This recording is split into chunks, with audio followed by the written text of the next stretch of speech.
All right, so it's been about a year and a half now since the Insta360 X3 was released. And I wish I was making this video because I knew that there might be a X4 coming out, but I have yet to get any word if there is going to be a new 360 camera from Insta360. I would assume that we are around that time, around that date, where we should get an update, but unfortunately I haven't gotten any word, so this video is not about the next thing. And in my previous What's in the Bag video, I kind of touched up on the X3, but didn't really go into much detail. So in this one, I do want to talk about some of those main features that I've really enjoyed after using this camera for, like I said, about 18 months now. Now, the first feature we'll talk about is battery life, and Insta360 has done kind of what DJI has done, and they've figured out a way to have a long-lasting battery in extreme cold conditions. Of all the action cameras that I've been using, whether it's the GoPro, the DJI Action, and Insta360, the Insta360 and the DJI Action 4 have been the longest lasting batteries when I've been using them, especially when I go out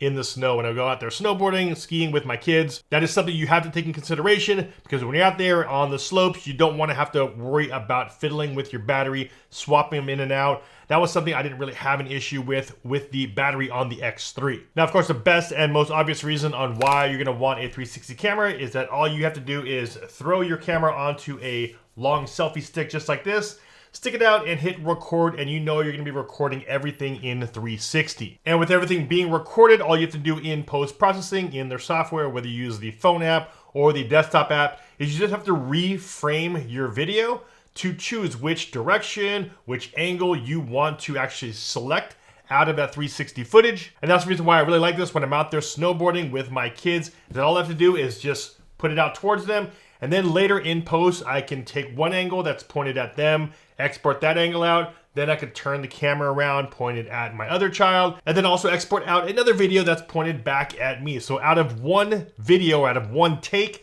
I'm able to export out multiple angles just from that one piece of video. But the one thing I did like using a little bit more, which I saw against some of the other 360 cameras, was the single lens mode does shoot in 4K, which I think is a really nice feature, because a lot of times when I'm out there, I'm normally just using a 360 camera in 360 mode, and then I will bring on another action camera to shoot in the standard mode in 4K. Switch it over into single lens mode.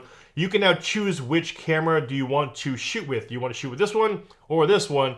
And when you switch it to those cameras, you are now shooting in 4K. This option is really good if you just want to use your camera as a standard single cam or a vlog cam and you want the highest possible resolution. Switch it over to single lens mode. Next, let's talk about size and weight of the X3. And as you can see here, this is the Insta360. This is the better camera, 1-inch version of their 360 camera, but as you can see, the size significantly bigger, especially when you're factoring in the lens position and how the stitching is going to look. I will normally use something like the 1-inch if I know I'm not going to be moving the camera around too much. So if I'm shooting something indoors, if I know I'm going to be holding the selfie stick with my hand and just kind of sticking out at a short range, that's when I will use the 1-inch camera. But for a lot of the snowboarding shots where I know the camera is going to be out on a longer selfie stick, the weight of the X3 is a little bit easier, a little bit safer to use compared to the 1-inch, because that weight will tend to bend that selfie stick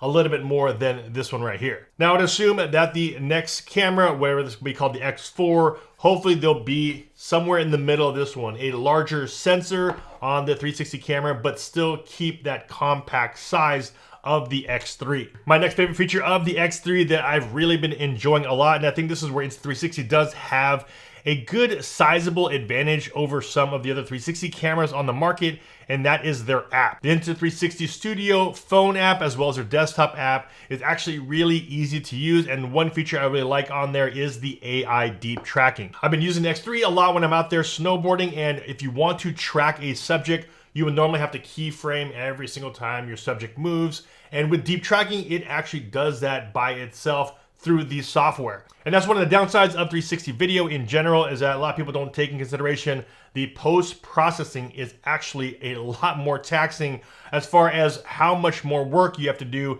to get something quality out of the camera, and that's where their software excels over a lot of the other ones. And finally, one of my favorite features is the large 2-inch or 2.29-inch screen on the front.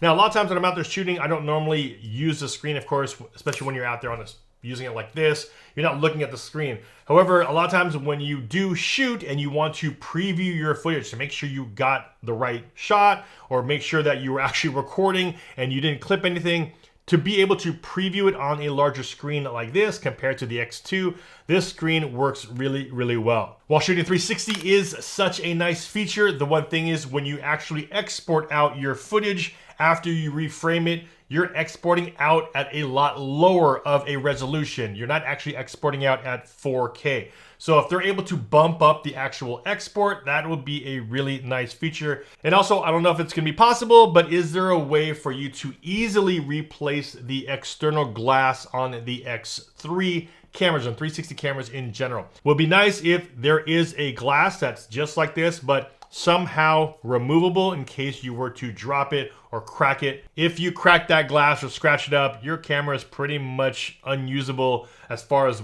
whatever lens you scratched up on. You're gonna have to send it back in or try to get a replacement. And there it is, guys. Just want to give you a quick update after having this camera for about a year and a half now. Just want to talk to you about some of the things I've still really been enjoying with the Insta360 X3. Of course, I have a lot more details and sample footage and videos around the X3 if you guys want to see those. I'll leave those linked above as well as down below in the video description. As always, if you guys got some value from this video, a big like would be much appreciated. This is Aljon Stasio with FlytPath.com. I'll see you guys in the next one. Take care.